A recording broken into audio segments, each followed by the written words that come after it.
मिल्कीपुर की बात बताओ। ए इजिप्ट के बोल के लोगों, आप मिल्कीपुर के लिए कहे चुप हो, जब यहाँ बीजेपी हार रही है और समाजवादी जीत रही है। ए इजिप्ट पोल, भगवान तुम्हें अच्छा रखे, यह कहे नहीं दे रहे हो भैया। अयोध्या की मिल्कीपुर सीट पर विधानसभा चुनाव संपन्न होने के बाद भी सियासी पारा कम होने का नाम नहीं ले रहा है। समाजवादी पार्टी के द्वारा भारतीय जनता पार्टी और सरकार पर कई गंभीर आरोप लगाए गए हैं, तो वहीं सपा सांसद अवधेश प्रसाद ने भी कई गंभीर आरोप लगाए हैं, क्योंकि उनके बेटे अजीत प्रसाद चुनावी मैदान में हैं। भारतीय जनता पार्टी के चंद्रभान पासवान से कड़ा मुकाबला है।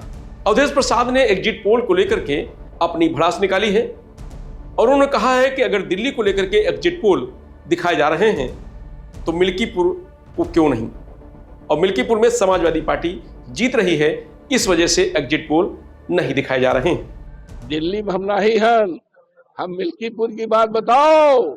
ए इजिप्ट के बोल के लोगों, आप मिल्कीपुर के लिए कहे चुप हो, क्या आप भी डर गए हो क्या? दिल्ली में 60% मतदान हुआ, 60% मतदान हुआ, वहाँ का एग्जिट पोल भाजपा सरकार का अनुमान बता रहे हैं। भैया सुनो, अरे सुनो, यका तो भाई दिल्ली वाले जाने, लेकिन एग्जिट पोल जिन्होंने दिल्ली का दिया है, आखिर यहाँ के अफसरों पर, यहाँ के चुनाव अधिकारियों पर, यहाँ के पुलिस पर, यहाँ के डीएम पर तो सरकार का दबाव है क्या? ये पोल के लोगों पर भी सरकार दबाव हो गया क्या?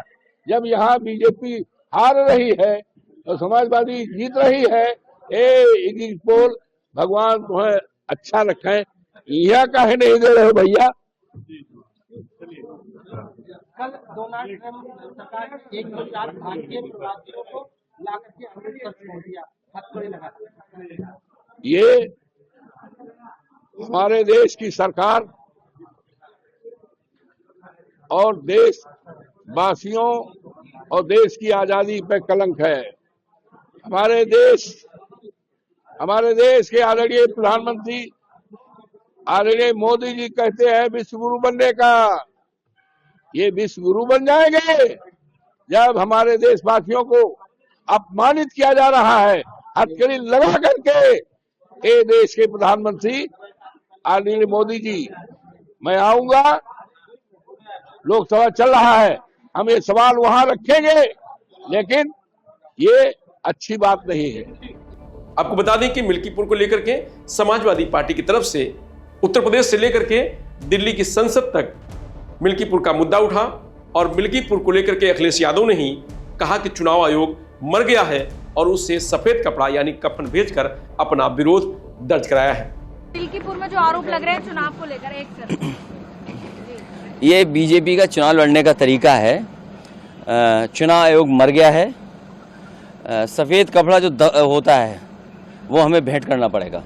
मिल्कीपुर चुनाव को लेकर के कई सारी तस्वीरें जब निकल के आई और वहां पे ये कहा गया कि फर्जी वोट कराए गए, फर्जी मतदान कराया गया, उसके पीछे के एक सबूत के रूप में ये कहा जा सकता है कि एक लड़का बिना आधार कार्ड के वोट डाल के आया और उसने कहा कि मैं वोट डाल के आया हूं, मेरा खुद का आधार कार्ड नहीं है, किसी ने मुझे आधार कार्ड दिया और हमने वोट कर दिया। रमेश कुमार, पिताजी नाम श्री राम नायक। कहां से आए? मैं खंडासा से आया हूँ। नहीं, आधार कार्ड नहीं लिया था जी, और मैं पैदल जा रहा था, हमको रास्ते में लोगों ने रोका, हाँ वोट डाला था। अब एक लोग अपना आधार कार्ड दिए थे, उसी से डाला था। अब नाम तो हमको ना पता उनका। तो वहीं किसी ने कहा कि हमने 6 वोट डाले हैं।